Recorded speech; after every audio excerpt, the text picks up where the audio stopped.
할렐루야. 오늘도 새날을 주신 하나님을 찬양합니다. 오늘은 찬송가 456장 거친 세상에서 실패하거든.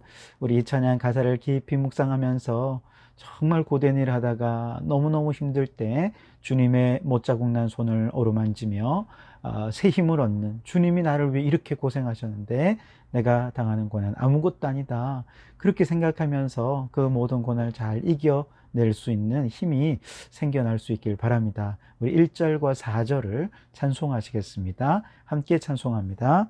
거친 세상에서 실패하거든 그 손 못자국 만져라. 고된 일 하다가 힘을 얻으리 그 손 못자국 만져라. 그 손 못자국 만져라. 그 손 못자국 만져라. 주가 널 지키며 인도하시리. 그 손 못자국 만져라. 너의 죄악의 짐 무거울 때에 그 손 못자국 만져라. 마음 문 열고서 주를 모셔라. 그 손 못자국 만져라. 그 손 못자국 만져라. 그 손 못자국 만져라. 주가 널 지키며 인도하시리. 그 손 못자국 만져라. 아멘. 오늘 우리에게 주시는 하나님의 말씀은 로마서 12장 3절에서 13절까지 말씀입니다. 제가 봉독해 드리겠습니다. 내게 주신 은혜로 말미암아 너희 각 사람에게 말하노니 마땅히 생각할 그 이상의 생각을 품지 말고 오직 하나님께서 각 사람에게 나누어 주신 믿음의 분량대로 지혜롭게 생각하라. 우리가 한 몸에 많은 지체를 가졌으나 모든 지체가 같은 기능을 가진 것이 아니니 이와 같이 우리 많은 사람이 그리스도 안에서 한 몸이 되어 서로 지체가 되었느니라. 우리에게 주신 은혜대로 받은 은사가 각각 다르니 혹 예언이면 믿음의 분수대로, 혹 섬기는 일이면 섬기는 일로, 혹 가르치는 자면 가르치는 일로, 혹 위로하는 자면 위로하는 일로, 구제하는 자는 성실함으로, 다스리는 자는 부지런함으로, 긍휼을 베푸는 자는 즐거움으로 할 것이니라. 사랑에는 거짓이 없나니 악을 미워하고 선에 속하라. 형제를 사랑하며 서로 우애하고 존경하기를 서로 먼저 하며 부지런하며 게으르지 말고 열심을 품고 주를 섬기라. 소망 중에 즐거워하며 환난 중에 참으며 기도에 항상 힘쓰며 성도들이 쓸 것을 공급하며 손 대접하기를 힘쓰라. 아멘.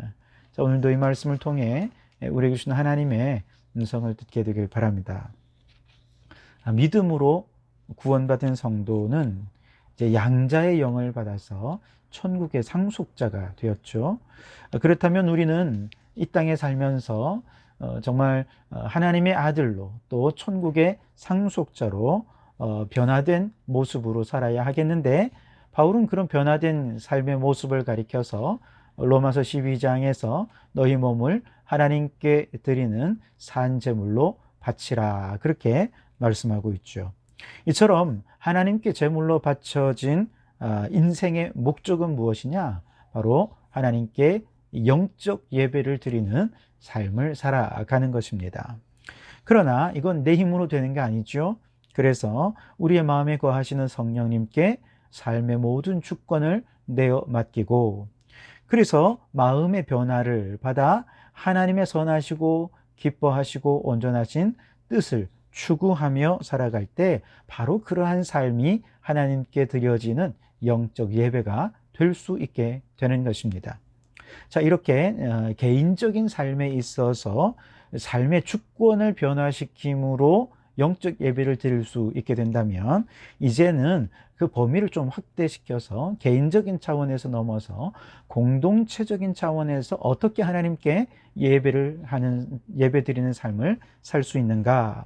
한마디로 이렇게 얘기할 수 있습니다. 공동체 구성원들이 서로가 한 몸을 이루는 지체라고 하는 인식을 가지고 모든 일들을 행해야 한다. 그렇게 얘기할 수 있겠습니다. 오늘 5절이 바로 그걸 얘기하는데요. 이와 같이 우리 많은 사람이 그리스도 안에서 한 몸이 되어 서로 지체가 되었느니라. 한 몸이 되어 지체가 되었다. 여러분, 이 말은 무슨 말입니까? 모든 지체들이 그 몸 안에서 서로 연결되어 있다라고 하는 의미가 아니겠습니까? 그러니까 한 몸에 있는 다양한 지체들이라고 생각한다면 아무리 작고 보잘것없고 연약한 지체라도 결코 그 공동체 안에서 없어서는 안 될 꼭 필요한 존재다 하는 것 아니겠습니까? 그래서 모든 성도들을 이렇게 꼭 필요한 존재로 존중하는 것을 바탕으로 해서 온 지체들이 이 한 몸, 교회라고 하는 이 한 공동체를 건강하게 세워가려는 이 목적을 위해서 모두가 최선을 다할 때 바로 그 공동체의 한 몸됨이 하나님께 드려지는 영적 예배가 될 수 있다는 것이죠. 우리가 흔히 자연을 생태계라 이렇게 표현을 하지 않습니까? 이 말은 모든 물질과 에너지가 순환하는 시스템을 이루고 있다 하는 의미인데, 모든 물질과 에너지 가운데 특별히 생명체들만 생각해 본다면 현재 지구에 존재하는 생물종들은 1250여만 종이 있다고 해요. 그것도 추정치입니다. 더 많을 수도 있어요. 그런데 그 가운데 우리 인류가 발견을 해서 그 생물종에 이름을 붙여준 거, 예를 들어 코끼리다, 혹은 뭐 개다, 혹은 뭐 개미다, 이렇게 이름을 붙여준 생물종은 170여만 종에 불과하다는 것이죠. 다시 말해서 전체 생물종의 한 13% 정도만 우리 인류가 그 생물종의 존재를 인식하고 있을 뿐이라는 거예요. 그러니까 우리가 이름도 모르고 존재도 모르는 엄청나게 다양한 생명체들이 지금 각자의 자리에서 서로 연결도 되고 또 순환하는 그런 시스템을 이루고 있는 것이 바로 지구에 있는 생명의 생태계다, 이렇게 얘기할 수 있겠습니다. 그러니까 때로는 뭐 먹고 먹히는 먹이사슬이 먹이사슬로 순환하기도 하고, 때로는 서로 공생을 위해서 자신의 몸을 내어주기도 하고 서식 환경을 제공해 주기도 하면서 서로 연결된 순환 시스템을 형성하고 있는 것이 바로 지구의 생태계입니다. 자, 그런데 바로 이런 연결된 생물종들 가운데 가장 연약하고 특별히 가장 청정한 서식 환경을 필요로 하는 그런 생물종들이 지금 점점 멸종되고 있다는 거예요. 그런데 이처럼 생물종들이 서로 연결되고 순환을 해야 되는데 그 순환의 고리 속에 있는 한 생물종이 그 자체가 아예 멸종이 되어 버리면 이거는 또 다른 생명, 그것과 연결된 생물종들이 서로 영향을 받지 않을 수 없겠죠. 그러면서 연쇄적인 생태계에 위기가 찾아오게 되는데 그것이 지금 우리가 놓여 있는 현실이라는 것이죠. 학자들의 연구에 의하면 이렇게 생물종들이 멸종하게 되는 원인의 90%가 인간의 활동 때문이라는 거예요. 너무 생물들을 남획하거나 아니면 서식지를 직접 파괴하거나 간접적으로 서식 환경이 급격하게 변화될 때 생물종들은 더 버티지 못하고 그만 멸종해 버리게 되는 것이죠.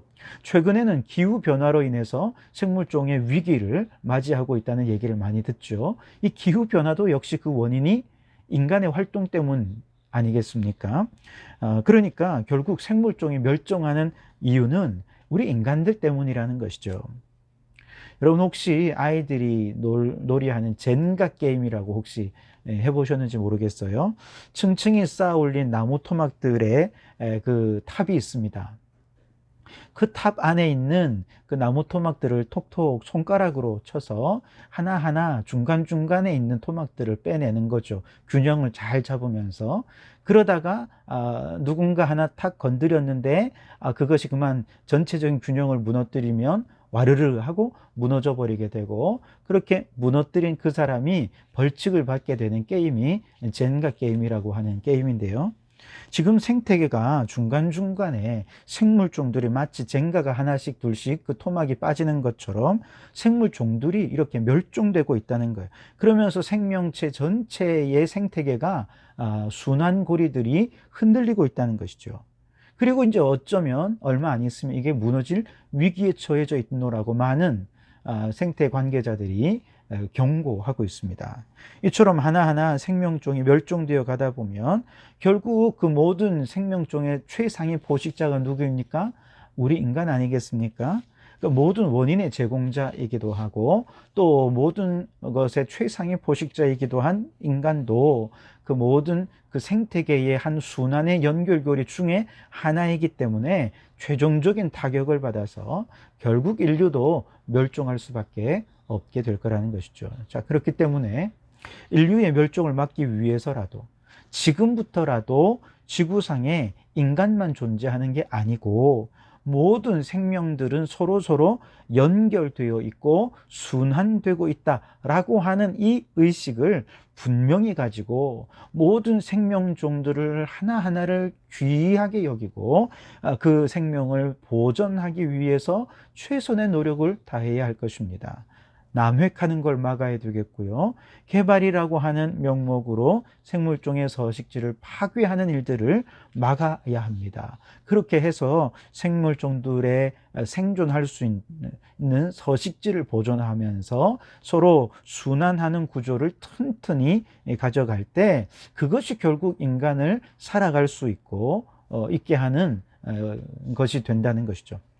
이것을 이제 신앙적으로 바라본다면 모든 생명종들이 파괴됨 없이 하나님이 창조하시던 그때의 그 모습 그대로 각각의 존재의 이유와 가치를 가지고 공존하고 공생해 갈 때 그 자체가 하나님께서 보실 때는 가장 아름다운 찬양이 되고 가장 거룩하고 경건한 예배로 받으시고 기뻐하신다 하는 것이죠. 자, 교회가 바로 그렇다는 것이죠. 교회 안의 모든 성도들은 교회의 그리스도의 몸을 이루는 한 지체들이지요. 그리고 그 지체들은 그리스도 안에서 서로 연결되어 있습니다. 그렇기 때문에 한 지체가 아프면 공동체 전체가 아프고 한 지체가 영광을 받으면 모든 공동체가 함께 영광을 받는 것이다. 이러한 의식, 이러한 생각을 가지고 몸에 있는 가장 연약한 지체들까지도 존귀히 여기고 사랑하고 귀하게 여긴다면 바로 그러한 성도들의 거룩한 생태적 연합 속에서 성도들이 서로를 사랑하고 존귀히 여기는 그 아름다운 모습 그 자체가 하나님이 보실 때는 최고의 찬양이 된다는 것이죠. 그 자체가 하나님이 받으시는 가장 거룩하고 경건한 예배가 될 수 있다는 것이죠. 자, 이제 이러한 한 몸의 지체 의식이 하나님께 드려지는 거룩한 예배의 영적 예배의 목표라고 한다면 이것을 위해 이제 우리는 공동체 안에서 우리가 어떻게 하나님께 바쳐지는 제물이 되어야 할 것인가 오늘 또 얘기해 주고 있는데 한 3가지 정도로 얘기하는데 우선 첫째는 우리 각자가 믿음의 분량대로 행해야 된다는 거예요. 3절 말씀에 보면 마땅히 행할 생각 이상을 품지 마라. 믿음의 분량대로 행하라. 이렇게 말씀하고 있죠. 즉 하나님께서는 공동체 안의 모든 성도들에게 각자 필요한 은사와 달란트를 다 주셨다는 거예요. 그런데 그 은사들을 서로 막 비교하면서 왜 저 집사님에게 있는 은사가 내겐 없지? 그렇게 불평하거나 다른 지체의 장점을 더 갖고 싶어서 나의 분량을 뛰어넘어 욕심을 내기 시작한다면 그것은 마치 이런 것과 같아요. 손이 발과 비교하고 눈이 입과 서로 비교하면서 불평하는 것과 다를 바가 없다는 것이죠. 눈이 손이 될 수는 없지 않습니까? 입이 귀가 될 수는 없어요. 눈은 눈의 역할이 있고 손은 손의 역할이 있습니다. 각각 하나님께서 주신 은사가 다 다르다는 것이죠. 그렇기 때문에 그 믿음의 분량 안에서 서로에게 주어진 사명을 성실하게 감당할 때 비로소 한 몸의 지체를 이루고 서로를 존귀히 여기는 영적 공동체가 되는 것이죠. 두 번째는 각자 믿음의 분량 안에서 최대한의 은사를 발현해야 한다는 거예요. 6절에서 8절 말씀에 보면 다양한 은사들을 말씀해 주고 있죠. 각자의 기질 혹은 개성에 걸맞게 하나님께서 어떤 사람은 가르치는 은사, 또 어떤 사람은 구제하는 은사, 또 어떤 사람은 긍휼을 베푸는 은사, 다양한 은사를 주셨다는 거예요. 그런데 이렇게 은사를 주신 목적이 뭐냐? 바로 교회의 덕을 세우고 하나님 영광을 돌려드리는 영적 예배를 드리도록 하기 위해서라는 거예요. 자, 그렇다면 중요한 것은 어떤 은사를 주셨느냐? 그게 중요한 게 아니라 주신 은사를 어떻게 하나님의 영광을 위해 사용할 것이냐 하는 것이죠. 하나님께서 각 사람에게 주신 은사를 따라 그저 개인의 자랑이나 유익을 위해 사용하는 것이 아니라 하나님의 선하신 뜻을 이루는 일에 사용할 수 있어야 한다는 것이죠. 각자가 믿음의 분량 안에서 마음껏 하나님께서 주신 은사들을 최대한 발휘하는 것, 이것이 자신의 몸을 교회를 위해서 하나님께 제물로 바치는 삶이라, 이렇게 얘기할 수 있습니다. 나 자신을, 은사를 최대한 발현시키기 위해서 최선을 다해 노력하며 내 것을 바치면 성령님께서는 각자의 최선을 함께 모아 합력하여 선을 이루고 바로 그 모습 그 자체가 하나님께 드려지는 거룩한 예배가 될 수 있다는 것이죠. 마지막으로 우리 모든 성도들이 서로를 사랑하고 돕고 섬길 수 있어야 된다는 거예요. 9절에서 13절 말씀해 보시면 가장 많이 나오는 다양한 단어들, 어떤 단어들이 눈에 보이십니까? 사랑, 존경, 섬김, 공급, 대접. 여러분, 이런 단어들이 눈에 보이지 않으십니까? 즉 모든 한 지체가 된 성도들이 나를 위해서만 일하는 것이 아니라 한 몸의 지체로서 서로를 아끼고 존중하면서 서로 사랑해주고 존경하고 또 서로를 위해서 기도도 해주고 섬기고 대접하는 일에 열심을 다하고 힘쓰고 최선을 다한다면 바로 그것이 공동체 전체가 하나님께 예배하는 일을 위해 우리 자신을 제물로 바치는 헌신이 될 거라, 그렇게 얘기할 수 있겠습니다. 그러므로 여러분, 서로 한 몸의 지체로 우리가 서로 연결되고 있다는 사실을 깨닫고 우리 한 사람 한 사람이 교회를 위해 하나님께 바쳐지는 제물로 자신을 드리실 수 있기를 바랍니다. 그래서 우리 성도교회를 통해 하나님께서 영광을 받으시는 영적 예배를 드릴 수 있게 되기를 주님의 이름으로 축원합니다. 기도하겠습니다. 하나님 아버지, 감사합니다. 우리를, 죽을 수밖에 없는 우리를 구원해 주셔서 하나님 나라의 상속자로 삼아 주시니 감사합니다. 그렇다면 이제 우리는 하나님 나라의 상속자답게 날마다 하나님을 예배하며 살아가는 저희들 되게 해 주옵소서. 나 개인적인 삶의 예배일 뿐만 아니라 교회 공동체와 함께 하나님을 예배하기 원합니다. 이를 위해 한 몸의 지체의식을 가지고 나 자신이 사랑과 섬김과 대접함의 희생제물로 기꺼이 바쳐지게 해주셔서 우리의 희생들이 하나하나 모이고 우리가 행하는 모든 최선들이 하나하나가 모여서 합력하여 선을 이룰 때 그 모습으로 하나님께 영광이 되고 우리 모두에게는 은혜가 되는 거룩한 공동체를 이루게 되어질 줄 믿습니다. 우리 성도교회가 그렇게 교회다운 교회의 모습으로 세워져 가게 도와주시옵소서. 예수님 이름으로 기도하옵나이다. 아멘.